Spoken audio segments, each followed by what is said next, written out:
Ерменците во Нагорно Карабах се сомневаат во азербејџанските обидувања дека ќе бидат интегрирани во азербејџанското општество со загарантирани етнички и религиозни права.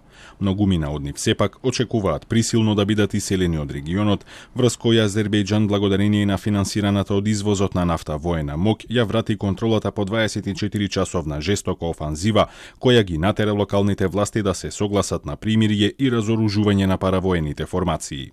Local forces, they were never strong. Azerbaijani army is much better prepared, much better equipped.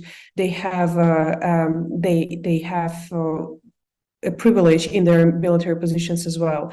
So it was quite obvious, that any military action that were to take place in that area, it would lead to to the defeat of the local Armenian side. Пред офанзивата Азербејџан се погрижи да го омекне отпорот, блокирајќи го единствениот влез во регионот, Лачинскиот коридор, во пракса одсекувајќи го регионот од остатокот од светот. Ерменците во Нагорно Карабах по цела година без доволно храна, лекови и средства за хигиена, не спомнувајќи ги ограничените воени залихи, немаа доволно ентузијазам за уште еден продолжен конфликт.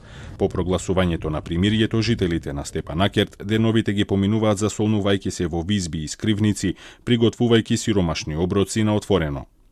Es պատերազմներն, es սովը, es ինգիտան բլոկադան, դա ճիշտ все-таки այդ Ղարաբաղցի մասին պիտի մտածին, թա հայաստանցին, թա սաղ աշխարհը.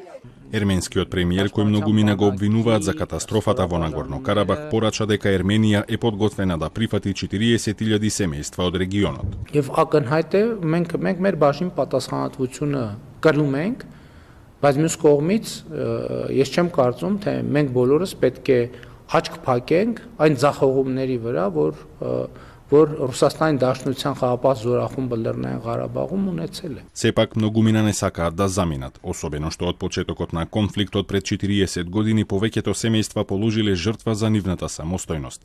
Тие што имаат намера да останат очекуваат да бидат подложени на долга и болна асимилација, но безбедносните и политичките експерти се уверени дека ова нема да биде случај. Баку како никогаш порано изминативе години води сметка за својот имидж во Западот, а во моментов преголем дел од светското внимание е насочено токму кон овој регион и понатамошните чекори кои Азербејџан ќе ги преземе.